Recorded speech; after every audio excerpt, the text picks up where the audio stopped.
Satria Muda Majapahit, seri ke-9. Dalam kisah perburuan naga Taksaka versus Pulau Dedemit. Tokoh dalam seri ke-9 ini: 5 Iblis Sungai Kalisada, utusan perburuan naga Taksaka, utusan Pulau Dedemit. Kuil tua itu berdiri di tepi sungai Kalisada, di lembah antara pegunungan Pawitra dan Penanggungan, di sebelah selatan kota Raja Majapahit. Sunyi sekali keadaan di sekitar tempat itu, sunyi dan gelap sehingga kuil yang amat kuno dan sudah bobrok itu cocok sekali dengan keadaan alam yang sunyi dan liar di sekelilingnya. Biasanya, kuil ini kosong dan bagi yang percaya, tempat seperti itu paling cocok menjadi tempat tinggal setan iblis dan siluman. Akan tetapi, pada sore hari itu keadaan di sekeliling kuil tampak amat menyeramkan karena ada bayangan-bayangan yang berkelebatan. Begitu cepat gerakan bayangan-bayangan itu sehingga agaknya iblis-iblis sendiri yang sedang sibuk mengadakan persiapan sesuatu. Akan tetapi kalau diperhatikan, bayangan-bayangan itu sama sekali bukanlah setan melainkan manusia-manusia, sungguh pun manusia-manusia yang menyeramkan karena mereka yang berjumlah 5 orang itu bertubuh tinggi besar, bersikap kasar dan berwajah liar. Gerakan mereka tidak seperti orang biasa, karena selain cepat juga membayangkan kekuatan yang jauh lebih daripada manusia-manusia biasa. Golok besar yang terselip di punggung dan golok 5 orang tinggi besar itu menandakan bahwa mereka adalah orang-orang yang sudah biasa mempergunakan kekerasan mengandalkan ilmu kanuragan dan senjata mereka. Memang sesungguhnya lah bahwa 5 orang tinggi besar ini bukan orang-orang sembarangan. Mereka adalah 5 orang bajak laut yang sudah terkenal bertahun-tahun lamanya menjadi setan sungai Kalisada. Kepandaian mereka amat tinggi karena mereka ini yang berjuluk 5 Iblis Sungai Kalisada adalah anak buah yang sudah menerima gemblengan dari mendiang Tongbajil, datuk iblis yang terkenal dengan nama Poyokan Iblis Cebol itu. Sejak tadi 5 orang ini berkelebatan di sekitar kuil tua, seperti hendak menyelidiki keadaan kuil yang sunyi dan kelihatan kosong itu. Kakang, tidak kelirukah kita? Apakah benar kuil ini yang dimaksudkan dalam pesan Iblis Cebol? Tiba-tiba seorang di antara mereka, yang mempunyai tahi lalat besar di dagunya, bertanya kepada orang tertua di antara mereka yang matanya besar sebelah. Tidak salah lagi, jawab orang tertua 5 Iblis Sungai Kalisada yang usianya kurang lebih 50 tahun itu sambil memandang ke arah kuil tua. Satu-satunya kuil tua di tepi sungai Kalisada di daerah ini hanya satu inilah. Akan tetapi sungguh heran, mengapa kelihatan sunyi dan kosong. Lebih baik kita serbu saja ke dalam, kata si tahi lalat sambil mencabut goloknya. Kakangnya mengangguk dan mereka semua sudah mencabut golok, bersiap untuk menyerbu. Pimpinan rombongan itu menggerakkan tangan kepada adik-adiknya dan berkata, "Kau masuk dari pintu belakang, dan kau dari jendela kiri, kau dari jendela kanan, seorang menjaga di luar dan aku yang akan menerjang dari pintu depan." Mereka berpencar, gerakan mereka gesit dan ringan sekali. Kuil itu telah dikurung. Pemimpin itu memberi isyarat dengan tangan dan mereka menyerbu memasuki kuil dari 4 jurusan. Tiba-tiba tampak sinar-sinar hitam menyambar dari depan dan belakang kuil. Sinar-sinar hitam ini adalah senjata-senjata rahasia berbentuk bintang terbuat dari baja. 5 orang tinggi besar kaget sekali, cepat menggerakkan golok mereka menangkis. Cering-cering terang. Terdengar suara nyaring dan golok mereka itu patah semua, disusul suara jerit 5 orang itu yang tak dapat lagi menghindarkan diri dari sambaran senjata-senjata rahasia bintang yang luar biasa kuatnya itu. Mereka roboh dengan dahi pecah karena masing-masing terkena senjata rahasia yang menancap di antara alis mereka. Tubuh mereka berkelojotan, mulut mereka mengeluarkan suara mengorok dan akhirnya tubuh mereka berhenti bergerak, tak bernyawa lagi. Hanya darah mereka yang bergerak mengucur keluar dari dahi. Dari belakang dan depan kuil berlompatan keluar 2 orang kakek sambil tertawa-tawa. Dilihat keadaan mereka yang bertubuh kurus seperti kurang makan, pantasnya mereka adalah orang-orang yang lemah. Namun, Dengan senjata rahasia sekali lepas dapat merobohkan dan menewaskan 5 orang bajak 5 iblis Sungai Kalisada menjadi bukti bahwa 2 orang ini tentu orang-orang yang memiliki ilmu kepandaian yang hebat. Begitu mudahnya mereka membunuh anak buah dan juga murid-murid mendiang Datuk Sesat Tong Bajil, benar-benar sukar dipercaya. Hehe, Adi, orang-orang kasar macam ini berani bersaing dengan kita. Sungguh menjemukan, kata kakek yang mukanya begitu kurus sehingga seperti tengkorak dibungkus kulit tipis saja. Ia bertolak pinggang memandang mayat-mayat para bajak setelah melompat dengan gerakan seperti terbang cepatnya. Kakek kedua yang tadi bersembunyi di belakang kuil juga melompat cepat dan ia membelalakan kedua matanya yang begitu sipit sehingga ia kelihatan selalu tidur memejamkan mata. Tentu masih ada lagi saingan lain, Kakang. Bukankah ketua berpesan agar kita hati-hati? Pesanan itu menandakan bahwa di sini tentu terdapat banyak lawan pandai, katanya, juga bertolak pinggang. Tampak pada lengan kanan kedua orang kakek ini lukisan kecil berbentuk naga yang agaknya dicacah pada kulit lengan mereka. Hehe, Adi. Siapa sih orangnya yang berani menentang perguruan naga taksaka? Selama para pendekar dalam perseteruan, kita tidak bergerak akan tetapi memupuk kekuatan sehingga kalau perguruan-perguruan lain hancur dan rusak oleh perseteruan, perguruan kita malah makin kuat. Kini tibalah saatnya perguruan naga taksaka memperlihatkan taringnya. Ketua menginginkan bocah itu, siapa yang akan berani menentang? Si mata sipit mengangguk-angguk. Engkau benar, Kakang. Keinginan ketua kita merupakan keputusan yang tak boleh ditentang siapapun juga. Yang menentangnya berarti mati, seperti 5 orang kasar ini. Perguruan naga taksaka adalah perguruan terbesar dan terkuat untuk masa kini. Awas, Adi. Tiba-tiba si muka tengkorak berseru, dan keduanya cepat mengelak dengan jalan melempar tubuh ke belakang dan bergulingan karena secara tiba-tiba sekali ada 6 buah golok terbang yang kecil akan tetapi yang menyambar amat cepat dan kuatnya, masing-masing 3 batang menyambar ke arah leher, ulu hati, dan pusar mereka. Jalan satu-satunya hanya mengelak seperti yang mereka lakukan tadi karena sungguh amat berbahaya sekali untuk menyambut golok terbang yang meluncur secepat itu. 2 orang anggota perguruan naga taksaka itu amat lihai. Sambil bergulingan mereka menggerakkan tangan dan meluncurlah sinar-sinar hitam dari senjata rahasia bintang mereka ke arah datangnya golok terbang tadi. Senjata rahasia mereka itu tadi sudah terbukti keampuhannya ketika merobohkan 5 iblis Kalisada. Akan tetapi betapa terkejut hati mereka ketika melihat betapa 6 buah golok terbang yang luput menyerang mereka tadi kini terbang kembali amat cepatnya dan dari samping 6 golok kecil itu menyambari bintang-bintang mereka. Terdengar suara keras disusul bunga api berhamburan dan 6 batang golok kecil bersama bintang-bintang baja itu runtuh semua ke atas tanah. Biarpun 2 orang anggota perguruan naga taksaka yang terkejut menyaksikan ini, namun hati mereka lega bahwa bintang-bintang baja mereka ternyata tidak kalah kuat sehingga golok terbang itu pun runtuh. Tanda bahwa tenaga mereka tidak kalah oleh tenaga lawan yang belum tampak. Mereka segera meloncat bangun dan si mata sipit memaki. Keparat curang, siapa engkau? Dari balik rumpun muncullah seorang laki-laki dan seorang wanita sambil tersenyum mengejek. Laki-laki itu usianya ada 40 tahun, berjenggot dan kumisnya kecil panjang, bajunya berlengan lebar. Yang wanita juga berusia 40 tahun lebih, rambutnya diikat dengan sapu tangan putih, juga lengan bajunya lebar. Yang amat mengerikan pada 2 orang ini adalah warna kulit mereka.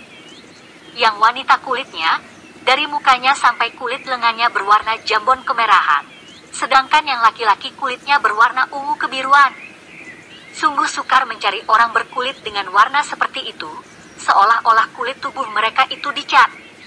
Yang luar biasa sekali, bukan hanya kulit, bahkan mata mereka pun berwarna seperti kulit mereka. Hahaha, tidak salah, tidak salah. Kabarnya orang-orang perguruan naga taksaka sombong sekali, dan ternyata ucapan mereka besar-besar. Hahaha. Laki-laki berkulit ungu itu tertawa keras. Gentong kosong berbunyi nyaring, orang yang bodoh bermulut besar. Apa anehnya? Wanita berkulit jambon itu menyambung, bersungut-sungut dan memandang kepada dua orang murid perguruan naga taksaka dengan pandang mata merendahkan. Dua orang murid perguruan naga taksaka itu memandang kepada mereka dengan mata terbuka lebar. Yang menarik perhatian mereka adalah warna-warna kulit laki-laki dan wanita itu. Kemudian si muka tengkorak berkata, suaranya masih membayangkan rasa kaget dan heran. Kalian berdua dari Pulau Dedemit. Kini kedua orang laki perempuan itu yang terbelalak dan heran, lalu mereka saling pandang. Kemudian laki-laki bermuka ungu itu menghadapi kedua orang perguruan naga taksaka dan menjura, "Ah, kiranya perguruan naga taksaka memiliki mata yang tajam sekali. Pantas terkenal sebagai perguruan besar. Kami tidak pernah turun ke dunia ramai. Kini sekali muncul kalian berdua telah dapat mengenal kami. Sungguh mengagumkan sekali." Dia lalu mengeluarkan suara yang aneh, nyaring sekali dan terdengar seperti suara burung. Dari dalam hutan di belakangnya terdengar suara siulan yang sama dan tak lama kemudian tampaklah belasan orang berlarian datang ke tempat itu seperti terbang cepatnya. Setelah dekat, dua orang perguruan naga taksaka memandang dengan mata terbelalak karena kulit belasan orang ini pun aneh sekali. 8 orang berkulit hitam dan 8 orang pula berkulit merah tua. Si muka tengkorak lalu bersuit nyaring dan dari sebelah belakangnya muncul pula serombongan anak buah perguruan naga taksaka yang berjumlah 20 orang. Kedua rombongan kini berhadapan dengan sikap siap siaga menanti perintah bertanding. Akan tetapi, kakek muka ungu itu tertawa dan berkata lagi, "Hahaha, kiranya perguruan naga taksaka juga sudah siap. Tidak usah khawatir, kami mendapat perintah agar tidak memancing pertempuran dengan pihak lain, apalagi dengan pihak perguruan naga taksaka. Kami datang hanya untuk menjemput anak yang berada di dalam kuil." "Nanti dulu, sobat," si muka tengkorak berkata. "Kami pun menerima tugas dari ketua kami untuk mengambil anak yang berada di dalam kuil. Dan perguruan naga taksaka tidak ingin bermusuhan, apalagi dengan pihak kalian berdua, karena sudah menjadi cita-cita perguruan naga taksaka untuk bersahabat dan menyatukan semua perguruan Jawa Dwipa." Bagus sekali omongan itu, akan tetapi apakah cocok dengan buktinya? Kami melihat sendiri keganasan batu bintang sakti membunuh 5 orang ini, si muka ungu mencela. Murid perguruan naga taksaka mengangkat pundak dan mengerling ke arah mayat 5 orang 5 iblis sungai Kalisada dengan sikap tak acuh. Mereka hanyalah bajak-bajak sungai yang hina, tidak masuk hitungan. Apalagi mereka itu merupakan golongan yang patut dibasmi. Harap kalian berdua dapat mengerti dan membedakan. Sudahlah, si wanita bermuka jambon mencela. Kami tidak peduli akan semua urusan kalian.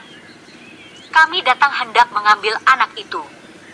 Marilah kakang, kita lekas melaksanakan tugas. Ia sudah bergerak maju hendak memasuki kuil. Nanti dulu. Kini si mata sipit maju menghalang. Terang bahwa perguruan naga taksaka tidak ingin bermusuh. Akan tetapi agaknya dalam urusan ini di antara kita ada pertentangan. Kami pun bertugas untuk mengambil bocah itu. Bagus. Jikalau demikian, kiranya hanya kekerasan yang akan dapat membereskan pertentangan ini. Wanita bermuka jambon itu membentak lantang. Kakaknya juga memandang marah dan 16 orang anak buah mereka semua sudah mencabut keris. Serat. Sing.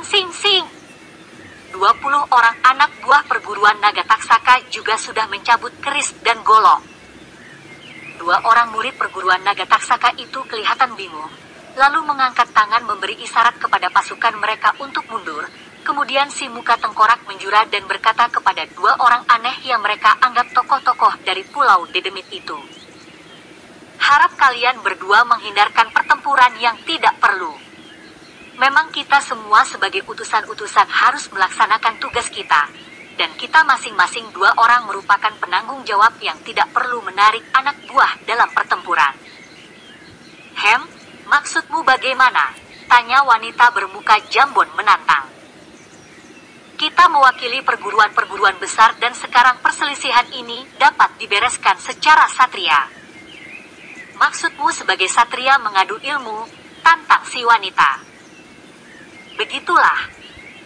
Kita 2 lawan 2, siapa kalah harus mengalah dan memberikan anak dalam kuil kepada yang menang. Setuju. Akur. Majulah. Si wanita menantang. 2 orang perguruan naga taksaka itu saling pandang, kemudian mengangguk. Si muka tengkorak memandang ke sekeliling. Kedua pasukan sudah mundur jauh dan setengah bersembunyi di dalam cuaca yang sudah mulai gelap. Tempat ini kurang lega untuk bertanding, biar kusingkirkan pohon-pohon ini, katanya, dan ia menghampiri sebatang pohon yang besarnya sepelukan orang. Dengan gerakan seenaknya ia mendorong dan pohon itu tumbang, mengeluarkan suara hiruk pikuk. Benar, harus disingkirkan pohon-pohon ini, kata si mata sipit. Dia pun menghampiri sebatang pohon, melakukan dorongan seperti kakangnya. Sebentar saja 6 batang pohon sudah mereka tumbangkan. Para anggota perguruan naga taksaka bersorak memberi semangat, sedangkan para anak buah yang mukanya berwarna hitam dan merah itu memandang terbelalak, kagum akan kekuatan hebat 2 orang perguruan naga taksaka itu. Akan tetapi laki-laki bermuka ungu dan wanita bermuka jambon itu tertawa mengejek. Batu-batu ini pun menghalang gerakan pertandingan, kata si wanita muka jambon, dan kakinya perlahan menendang. Akan tetapi batu yang sebesar anak kerbau itu terbang seperti sepotong batu kerikil dilempar saja. Kakaknya juga melakukan ini dan sebentar saja ada 8 buah batu beterbangan. Anak buah mereka kini bersorak-sorak dan giliran anak buah perguruan naga taksaka yang bengong dan ngeri hatinya. Betapa kuat kedua orang aneh itu. Bagus. Tempat telah menjadi luas. Sebelum cuaca gelap mari kita mulai, kata si mata sipit. Seperti di komando saja, 4 orang itu telah saling serang dengan hebat. Keempat orang ini tidak memegang senjata dan hal ini juga menunjukkan bahwa tingkat kepandaian mereka sudah amat tinggi. Pukulan dan tendangan kaki mereka jauh lebih berbahaya daripada sambaran keris atau golok, dan angin menderu ketika mereka saling pukul sehingga rumput dan daun pohon bergoyang seperti diamuk badai. Wanita muka jambon bertanding melawan si muka sipit. Ternyata tenaga si mata sipit lebih besar sehingga wanita itu tidak berani langsung menangkis atau mengadu lengan, akan tetapi wanita itu memiliki gerakan ilmu kanuragan yang aneh, juga gerakannya jauh lebih cepat sehingga pertandingan itu amat seru. Di lain pihak, pertandingan antara si muka tengkorak dan si muka ungu lebih hebat lagi karena tenaga mereka seimbang. Berkali-kali mereka keduanya terdorong mundur, akan tetapi secepat kilat sudah maju lagi dan melanjutkan pertandingan mereka. Pada waktu itu, memang perguruan naga taksaka merupakan sebuah perguruan yang baru muncul sejak para pendekar berbagai aliran berseteru setelah tewasnya Prabu Kertanegara Raja terakhir Kerajaan Singosari. Selama perseteruan berlangsung, perguruan naga taksaka tidak mau melibatkan diri, bahkan diam-diam memupuk tenaga mereka dan memperdalam ilmu kanuragan. Puluhan tahun yang lalu perguruan naga taksaka berpusat di Sadan, di kaki penanggungan sebelah barat. Perguruan naga taksaka menjadi sebuah perguruan golongan hitam, diselewengkan oleh ketuanya di waktu itu yang berjuluk Pendekar Bintang Sakti dengan murid-muridnya yang jahat sebanyak 12 orang berjuluk 12 Pendekar Naga Taksaka. Akan tetapi, semenjak perguruan naga taksaka dikuasai oleh cucu pendekar bintang sakti itu sendiri, seorang laki-laki gagah perkasa bernama Madang Wira, maka 12 pendekar naga taksaka kembali ke jalan lurus. Kemudian bertahun-tahun perguruan naga taksaka diketuai oleh orang-orang yang gagah perkasa dan tinggi ilmu kanuragannya. Ilmu kanuragan mereka itu adalah ilmu keturunan dari 2 orang kakek sakti yang setengah gila, yaitu Jakatirto yang berjuluk Pendekar Naga Kelam dan Panji Setanu berjudul Pendekar Harimau Kumbang.